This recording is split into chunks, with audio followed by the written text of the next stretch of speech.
system in both America and Britain. And they were convinced that both Reagan's and Mrs. Thatcher's message about individual freedom would appeal to the group at the top of their hierarchy, the inner directeds, because it fitted with the way they saw themselves. They were really concerned about being individuals, being individualistic. And so in the early stages, when we were looking at the messages that both Thatcher and then Reagan were putting across, we said they are using words that will really appeal to a lot of the younger people, and particularly to the people who are moving towards self-actualization. We call them the inner-directed people. A lot of our colleagues said, that's absolutely ridiculous, because inner-directeds are very socially aware, very socially concerned. They'll never vote Conservative, or they'll never vote for the Republicans. But we said, if Thatcher and Reagan continue to appeal to them in this way, they really will. And I vision leadership in taking government off your backs and turning you loose to do what you can do so well. Thank you very much. The idea that the new self-actualizing individuals would choose a politician from the right, not the left, seemed extraordinary. But to test their prediction, the Values and Lifestyles team did a survey of voting intentions, and they correlated it with their new psychological categories. When we said in our surveys, who are you going to vote for, sure enough, it was the inner-directeds who said that they would vote for Thatcher and for Reagan. And they made the difference in those elections because of their voting for Thatcher and Reagan. And it really surprised our colleagues, even within my own organisation. It really showed the power of this approach, because it's very difficult to identify inner-directeds on the street. These people who voted for Thatcher and Reagan, these inner-directeds, came from any walk of life. It's really hardly correlated with social class at all. I mean, if you just go along and look at age, sex, social class, you would never pick them up. But if you really go along with a questionnaire that gets at their values, then you can identify them very easily. And that was new? And that was completely new, yeah. At the beginning of 1981, Ronald Reagan was inaugurated as president.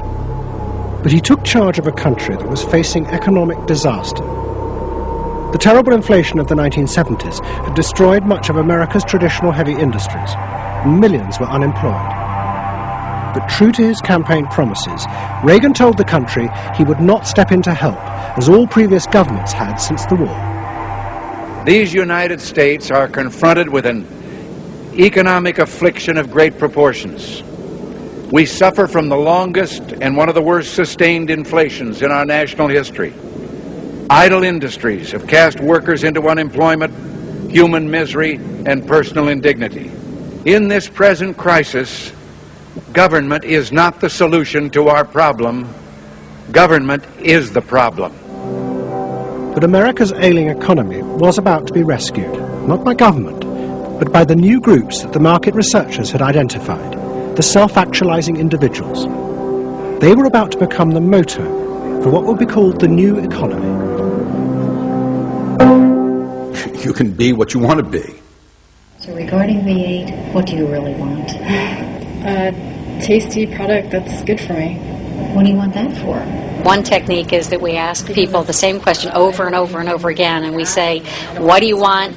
What do you really want? What do you want that for? And they start to talk about it, and they kind of get intimate with what's going on. What we're doing with that technique is unpeeling the onion. If you want to think of a person kind of having layers and layers and layers of protection and thoughts and behaviors and beliefs, we want to get to that center core. In the wake of the invention of values and lifestyles, a vast industry of psychological market research grew up. And the old technique of the focus group, invented by the Freudian psychoanalysts in the 50s, was used in a new and powerful way.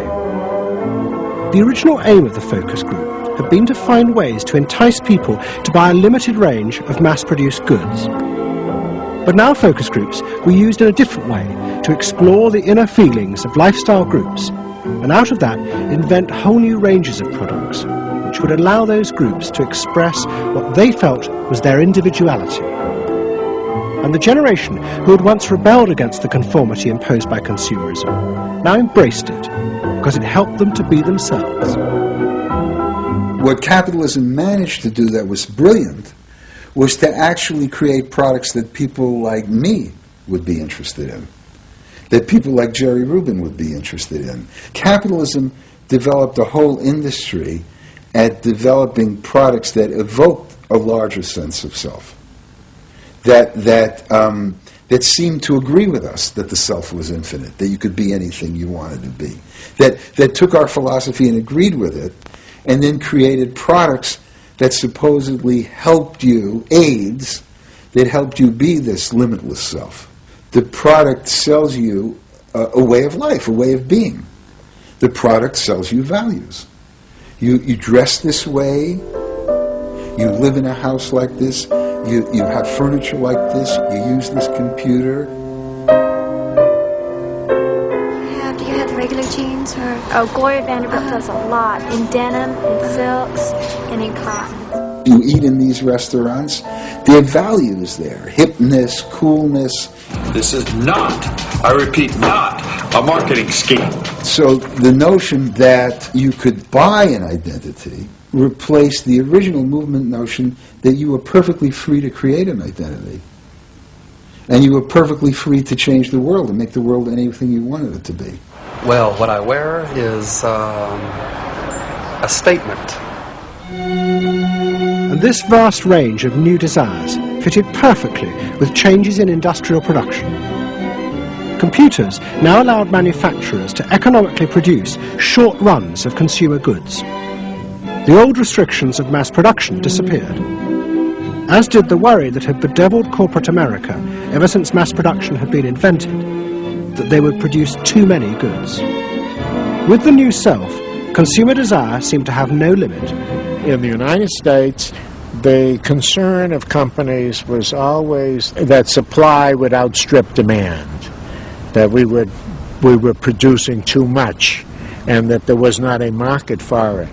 You don't hear that kind of talk anymore, because you've gone from a conception of a market of limited needs, and if you fill them, they're filled, to a market of unlimited, ever-changing needs dominated by self-expressiveness.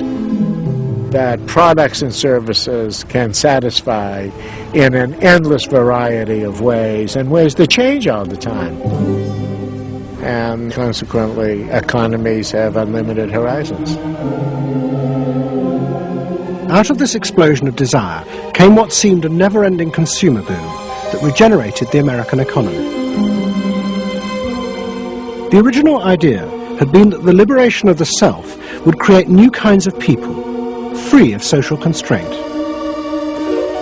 That radical change had happened, but while the new beings felt liberated, they had become increasingly dependent for their identity on business.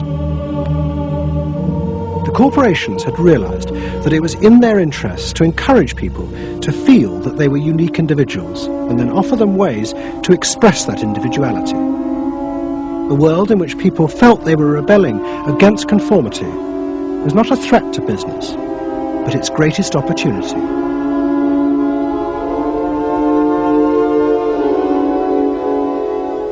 It was, in a sense, the triumph of the self. It was the triumph of a certain self-indulgence, a view that everything in the world and all moral judgment was appropriately viewed through the lens of personal satisfaction. Indeed, the ultimate ending point of that logic is that there is no society. There is only a bunch of individual people making individual choices to promote their own individual well-being.